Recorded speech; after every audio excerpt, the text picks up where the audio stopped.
안녕하십니까. 매일 아침 조간신문의 주요 기사를 딱딱 풀어서 해석해드리는 조간딱풀 7월 5일 화요일에 인사드립니다. 제가 주말을 낀 2박 3일 휴가를 다녀오는 바람에 사흘 만에 뵙게 됐습니다. 오늘 주요 신문에서 주요 기사로 다룬 것은 후반기 국회가 정상화됐다는 겁니다. 국회의장의 김진표 의원이 선출이 됐고, 국회 부의장의 김영주, 민주당 김영주, 또 국민의힘 목선 정진석 의원은 국민의힘 몫으로 전반기에도 국회 부의장을 했죠. 그런데 전반기에 처음에는 민주당이 독식을 하다가 삭제를 했죠. 삭제를 하는 바람에 부의장에 오르지 못하다가 나중에 늦게 올랐기 때문에 다시 후반기에도 국회 부의장으로 지금 이어받았습니다.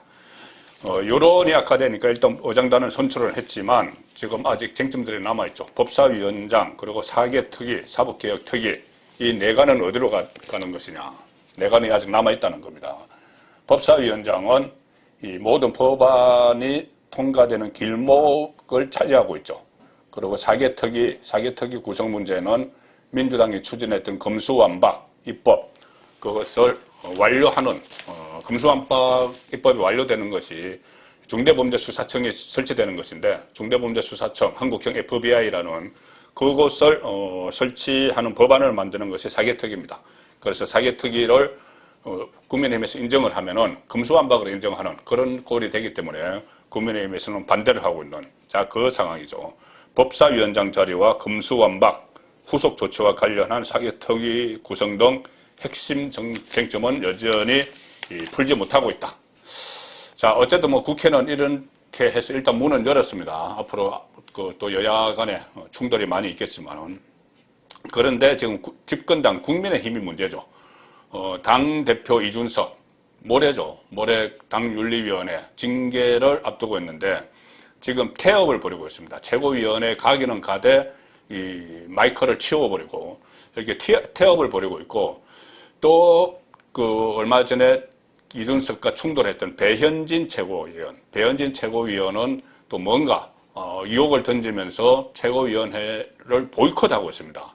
참 전혀 이해하기 어려운, 납득하기 어려운 일들이 벌어지고 있는데 지금 최고위원회가 가동이 안 됩니다. 집권당에.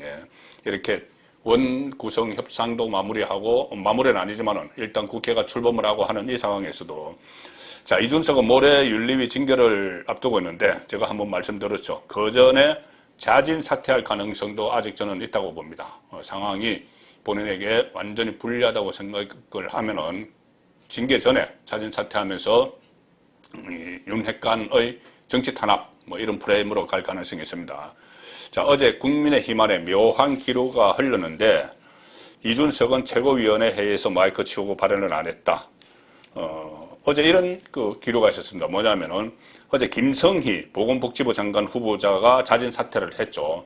자진 사퇴를 하는 대신 교육부 장관은 그대로 임명을 했는데, 김성희 보건복지부 장관이 처음에는 여러 가지 문제가 있었지만은 정치자금법 위반 이런 것까지 있었지만은 괜찮다. 그리고 끝까지 갈 거다. 이렇게 이야기를 하다가 갑자기 대통령실과 이 물밑 조율 끝에 전격적으로 퇴장을 했습니다. 이것을 두고 그러면 이것은 이준석에게도 해당되는 정치적 메시지 아니냐 이런 해석이 나오는 겁니다. 뭐냐면은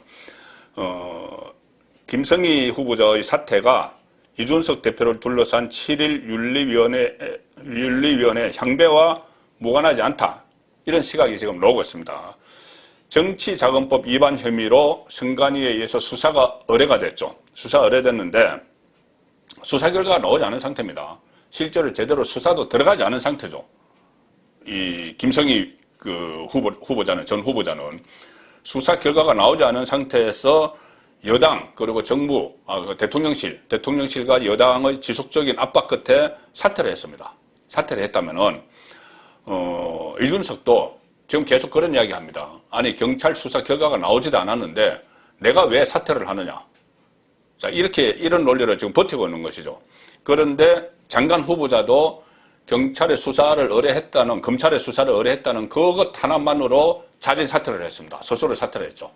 스스로 사퇴를 했지만 실제로는 대통령실에서 그런 형식을 취한 거죠. 지명 철회를 하지 않고 마지막으로 이 본인의 자존심을 위해서 자진 사퇴를 시킨 건데, 자, 그러면은 장관 후보자는 경찰에 고발된, 검찰에 수사 의뢰된 것만으로 자진 사퇴했는데 이준석은 왜 경찰 수사가 나와야 된다고 이야기를 하느냐. 자, 이래서 김성희 후보, 전 후보자에 대한 이 자진 사퇴가 결국은 이준석도 자진 사퇴하라는 메시지가 된다. 이런 해석이 나오는 겁니다. 이준석 입장에서는 만약에 경찰 수사 결과가 나와도 또 검찰에 기소가 돼도 대법원 판단까지 기다려야 되는 것 아니냐. 이런 논리가 되는 거죠.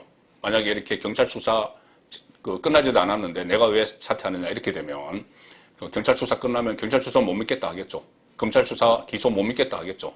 그 다음에 법원의 판단을 기다려야 된다고 하겠죠. 그 다음에 대법원까지 가야 된다. 이런 식으로 나올 수가 있는데, 자, 장관 후보자는 검찰 수사 의뢰 자체만으로 자진 사퇴를 했습니다. 그러면은 이제 남은 것은 이준석의 선택이죠.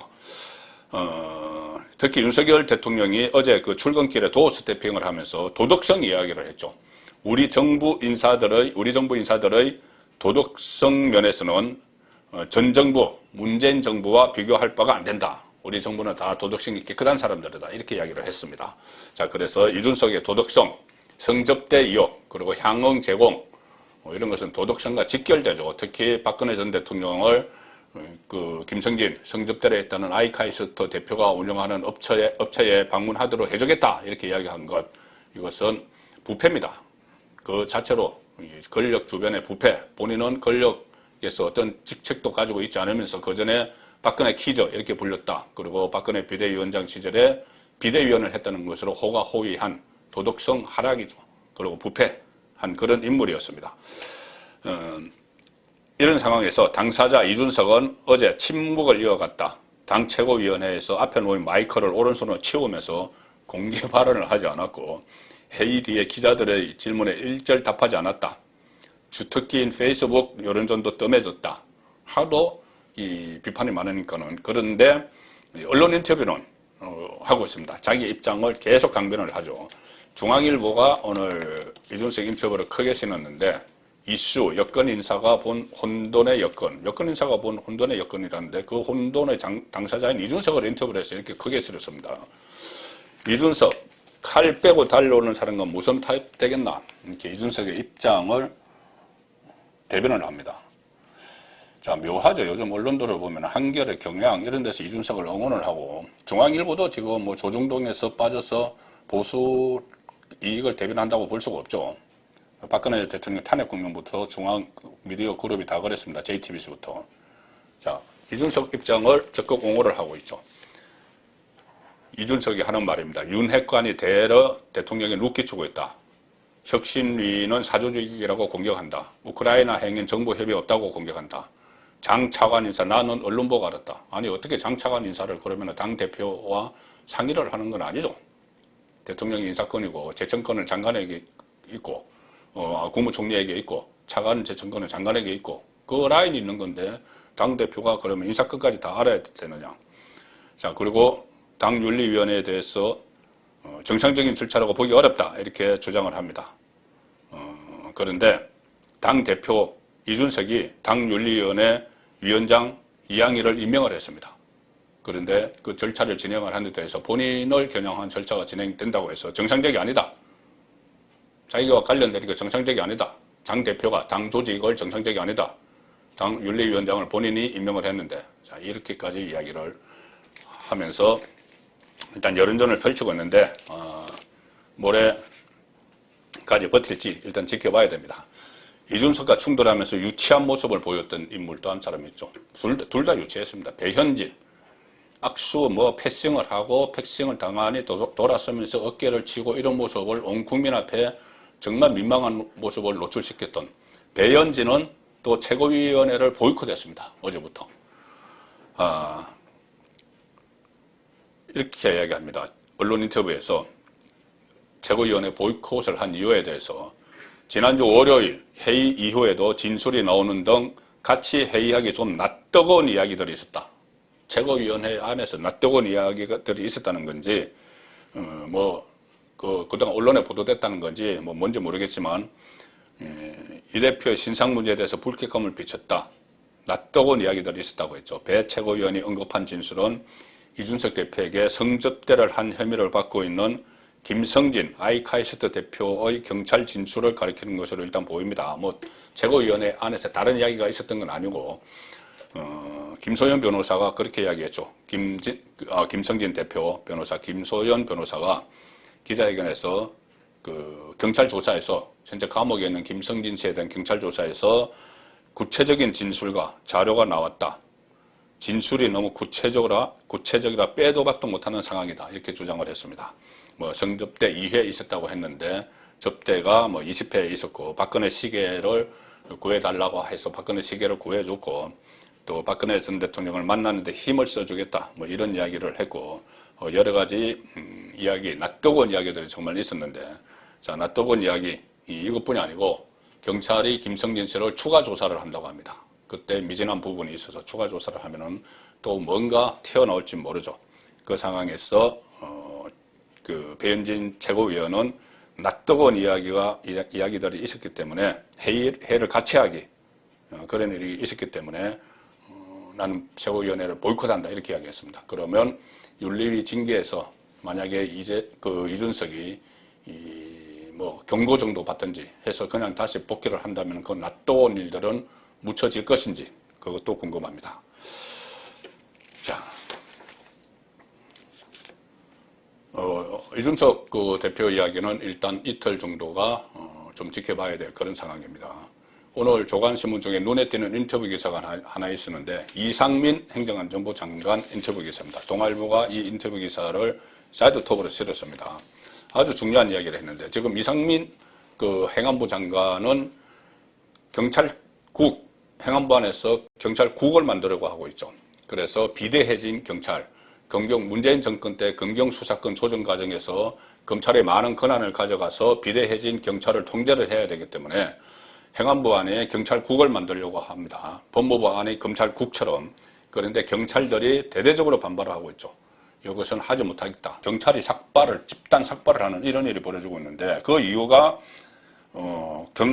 행안부 안에 경찰국 신설 반대입니다.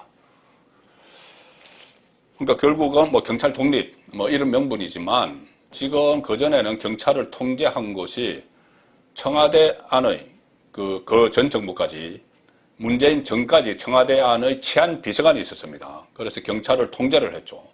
그 다음에 문재인 정권 때는 치안 비서관 제도를 없앴습니다. 그 대신 청와대 민정수석실에서 통제를 했죠. 그런데 윤석열 정부에서는 민정수석실을 없앴습니다. 그러면은 별도의 통제기구가 있어야 되죠. 더구나 경찰이 문재인 정권 때 검경수사권 조정 과정에서 수사권을 확 많이 가져가면서 비대해졌기 때문에. 그런데 그걸 통제를 못 받겠다는 이야기죠. 그 전에 청와대 통제는 받았어도 행안부 통제는 못 받겠다. 이런 주장을 하면서 삭발을 하는 이런 일까지 벌어지고 있습니다. 자, 그래서 제가 이것은 뭐 별개로 말씀드린 것이고 동아일보 오늘 일면 사이드톱 기사는 이상민 행안부 장관이 인터뷰에서 지난 정권에서 수사 안 된 것들이 꽤 있다. 문재인 정권 때 수사를 하다가 중단된 것들이 꽤 있죠. 꽤 있는데 그것들을 수사를 해야 된다는 이야기를 강하게 했습니다. 지금 이상민 행안부 장관이 이야기할 수 있는 건 경찰이 하는 수사를 이야기하는 것이죠. 경찰을 지금 경찰국을 두고 경찰을 관할하게 되니까 지난 정권에서 수사가 됐어야 할 것들 중에서 수사가 안 된 것들이 사실 꽤 있다. 정치 보복으로 볼 소지도 없지 않지만 뻔한 잘못을 가만 놔두는 것은 정말 불공정한 것이다. 이렇게 이야기합니다. 특히 서해 공무원 피살 사건, 최근에 불거진 문제죠. 문재인 정부에서 묻혔던 여러 사건들에 대한 수사 필요성을 처음 언급을 한 것이다. 윤석열 대통령은 후보 시절에 문재인 정권에서 쌓았던 신적폐에 대한 수사를 당연히 해야 된다는 이야기를 했죠. 그 이후에 이 문재인 정부 강요 중에서 이렇게 강하게 이야기한 것이 처음이라는 이야기입니다. 이렇게도 이야기합니다. 굉장히 예민한 문제지만 정치 보복이란 프레임을 씌워서 원천적으로 수사를 못하게 하는 건 정의롭지 못하다. 이게 왜냐하면 그전 정권 때부터 문재인 정권 때부터 수사를 해왔던 겁니다. 그것을 이제 못하게 했던 걸 마무리하려고 하는 거죠. 이 장관은 수사가 안 된 것이 가능했던 것은 수사를 못하게 된 것은 문재인 정부 청와대가 경찰을 직접 지원했기 때문이다. 잘못하면 처벌받는 게 마땅하다. 그때 경찰이 청와대가 경찰을 지고 있었기 때문에 이 청와대 민정수석실에서 지고 있었기 때문에 경찰이 수사를 못했죠. 그런데 잘못한 게 있으면은 경찰의 처벌을 받는 것이 당연하다. 팩트 자체는 수사를 통해 밝혀내야 한다. 이렇게 강조를 하는 겁니다. 자, 그리고 지금 경찰이 실제로 이 삭발과 별개로 이 존재감을 보이기 위해서 수사를 확대를 하고 있는데 성남FC 의혹까지 이재명 수사가 경기 남부청에 집결된다는 이야기입니다. 이게 이 성남FC 의혹 같은 이 수사는 원래 경찰의 일종 분당 경찰서에서 했는데 경찰서에서 제대로 못하니 이 경찰청으로 경기 남부경찰청으로 이첩이 되는 그 과정입니다. 그래서 더 수사에 박차를 가하겠다. 자, 이것이 경찰안의 분위기입니다.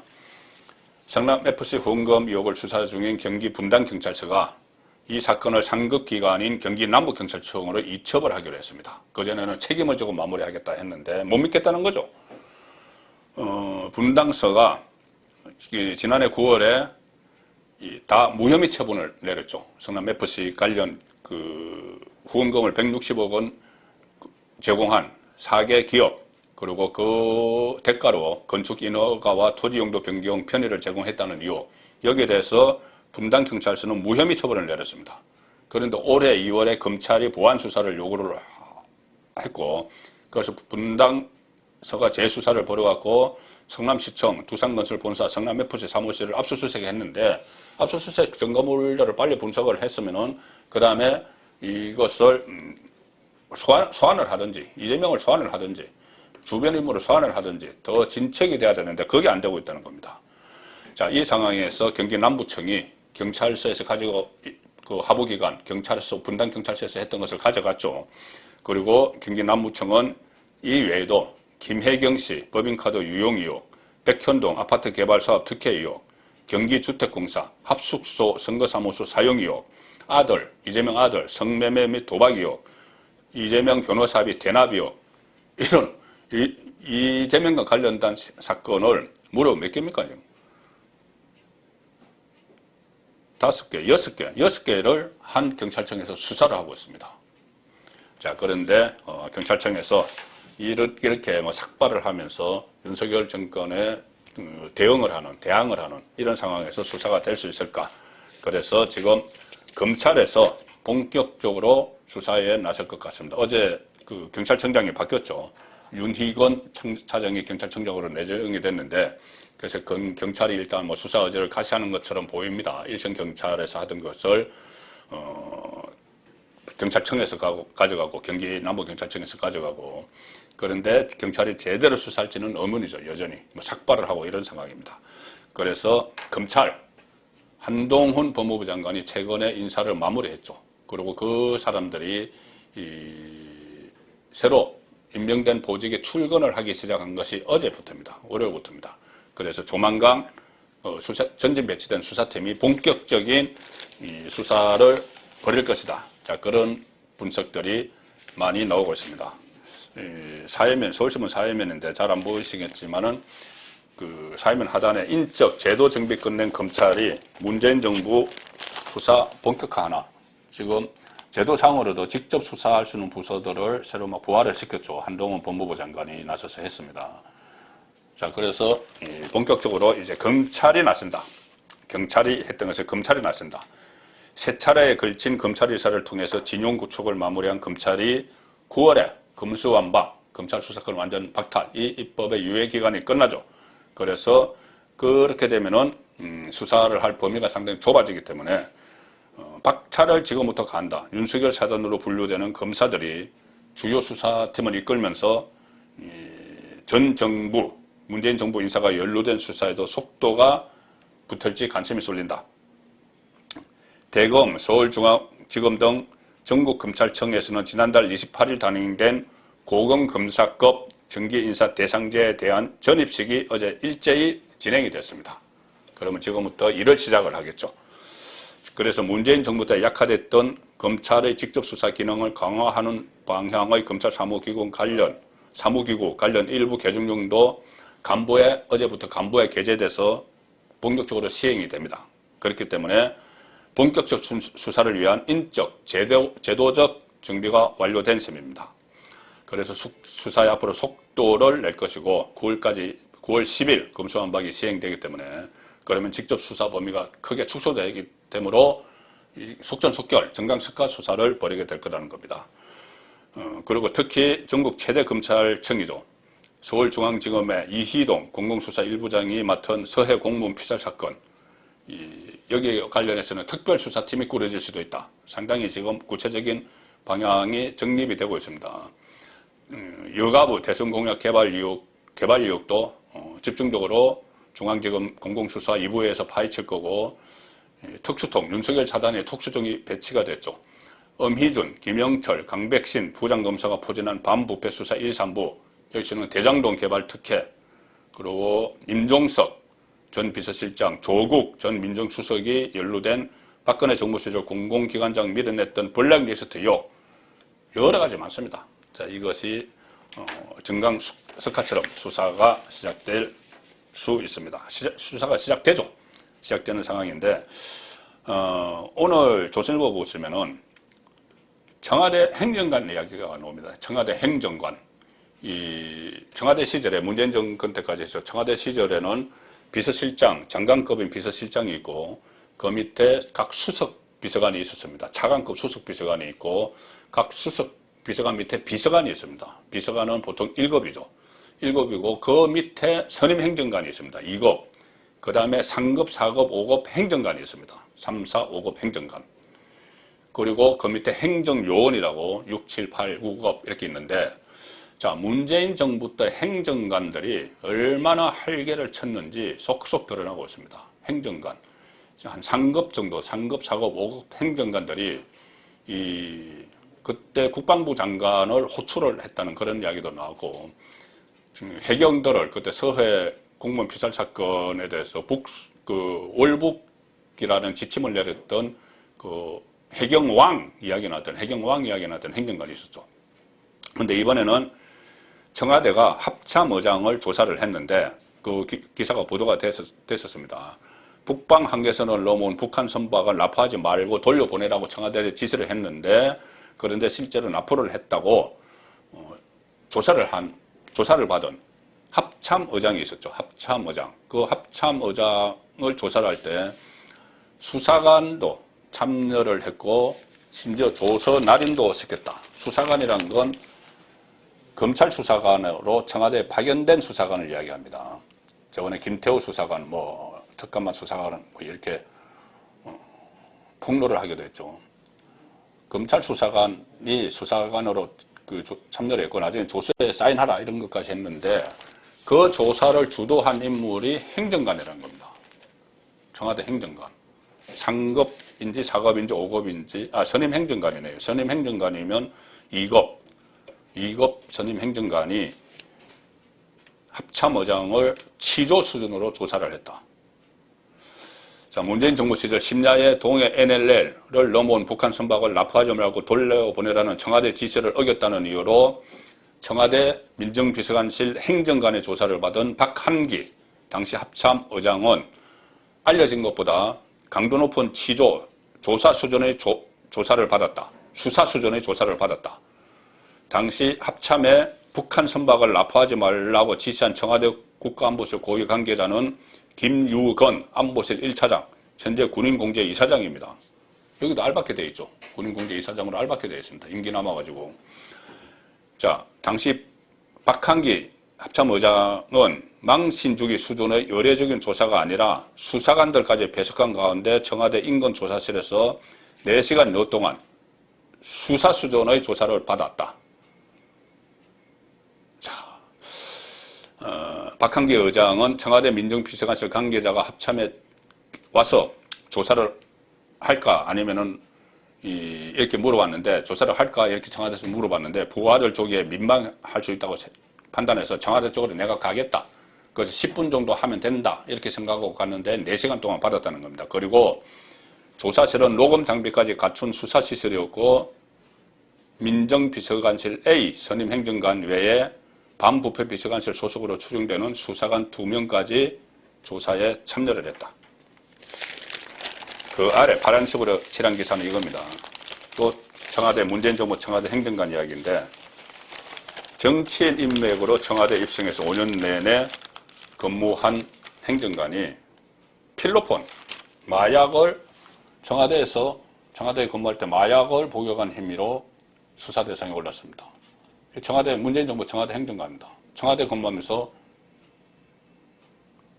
필로폰을 복용을 했다는 거죠. 30대 행정관 A씨가 청와대 근무 당시 필로폰을 투약해 기소됐다는 사실이 알려지자 더불어민주당 내에서도 황당하다는 지금 말이 나오고 있다.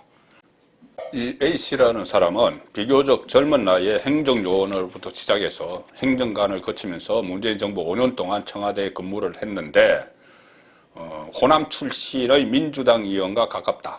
그래서 이 사람의 백으로 청와대에 들어갔다는 것이죠. 30대 나이에.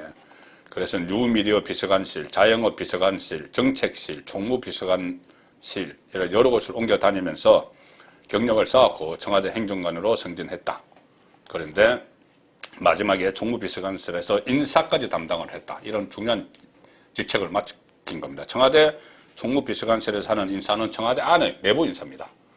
그 밖의 장관이나 이런 인사는 인사수석실에서 하는 거고 청와대 내부 인사까지 담당을 했는데 어린 나이에 고급 승용차를 타고 다녀서 눈에 띄었다. 기업인과 연예인 인맥도 가시했다. 자, A씨는 행정관 재직 중이던 지난 1월 초 필로폰을 투약한 것으로 전해졌다. 행정관은 3 내지 5급에 준하면서 각 부처 담당자들을 만나 의견을 교환하는 일이 주요 업무인데 실제로 장관급에도 아주 고압적인 자세로 하죠. 조금 전에 말씀드린 대로 육군 참모총장을 영예로 불러내서 인사 문제를 논의를 하거나 행정관이 합참의장을 불러서 조사한 사실도 최근에 밝혀졌다. 해경 인사에 개입해 해경왕이라는 별명을 가지게 된 행정관이 있다는 주장도 제기가 됐죠. 서해 월북, 서해 공무원 피살 사건, 월북이라고 하라 지침을 줬는데 그 이후에 다시 제대로 하지 않으니까 해양경찰청을 찾아가서 청와대 지침을 어기고 감당할 수 있겠느냐 이런 협박까지 했다는 인물입니다. 자, 오늘 마지막에 소개드릴 기사는 윤석열 대통령 지지율 이야기입니다. 제가 한번 말씀드린 적이 있는데 대통령의 지지율은 상당히 저는 중요하다고 봅니다. 지지율이 일정 부분 지지율을 가지고 있어야지 국정 운영을 하는데 동력이 생기죠. 나를 믿고 따르고 내가 뭐를 해도 이렇게 믿어주는 지지하는 사람이 많아야지 할 수 있는 겁니다. 근데 역대 대통령들 중에서 지지율에 거의 다 일희일비하지 않는다 이런 식의 반응을 보이지만 실제로는 지지율이 국정 운영을 하는데 상당히 중요합니다. 자, 어제 윤석열 대통령 도어 스태핑에서 의미 없다. 지지율은 별 의미가 없다. 이런 이야기를 했습니다. 지지율 하락세에 대해서 별 의미 없다. 평가절하를 하는 그런 어제 말이 나왔습니다. 저는 선거 때도 지지율은 별로 유념치 않았다. 별로 의미가 없는 것이다. 오로지 국민만 생각하고 열심히 해야 한다고 마음먹고 있다. 자, 이렇게 이야기를 했습니다. 자, 근데 이거 저는 좀 위험한 발상이라고 보는데, 오늘 또 이 지지율이 떨어지는 이유가 지금 갤럽 여론조사를 보면은, 지난주 금요일 갤럽 여론조사를 보면은, 인사 문제가 윤석열 대통령의 국정평가를 하는데 가장 큰 이유입니다. 부정적으로 평가하는 18%가 나왔을 겁니다. 인사 문제가 가장 인사를 잘했다 이것은 3%밖에 없고 인사를 못하고 있다가 18%고 그러므로 해서 대통령 전반적인 지지율이 떨어지는데 지지율에 의미 없다. 자, 이렇게 하는 것은 상당히 참모들이 새로운 인식을 시켜줘야 된다고 보고 오늘 아침 도어 스태핑에서도 좀 인사가 부실한 것 아니냐 이런 지적에 또 전임 정권 임명한 사람들 중에서 그렇게 훌륭한 사람을 받느냐 이렇게 이야기합니다. 물론 그렇죠. 지금 송홍열 공정거래위원장 내정자, 박순애 교육부총리, 김성희 전 후보자 등과 관련한 부실 인사, 김성희 전 후보자는 사퇴를 했고 송홍열, 박순애 여기는 임명을 했죠. 인사 실패라는 지적에 대해서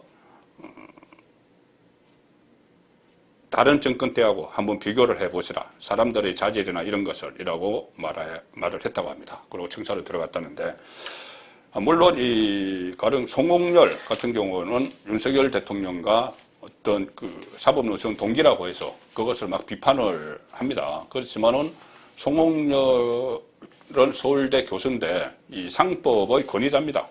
그래서 이 권위자 이쪽 측면을 봐야지 윤석열 대통령과 윤수원 동기 여기에 초점을 맞춰서 공격하는 이런 것은 맞지 않죠.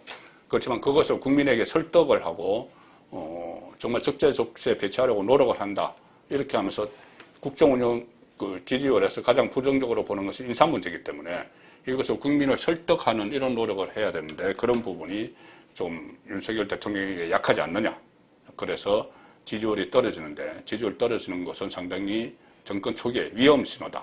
그것을 이 참모들이 윤석열 대통령은 정치를 아직 잘 모르니 참모들이 적극적으로 윤석열 대통령에게 건의를 해서 이 지지율 만회 방안, 특히 인사 문제에 대해서 다시 한번 짚어보는 그런 시간을 가져야 될 것 같습니다.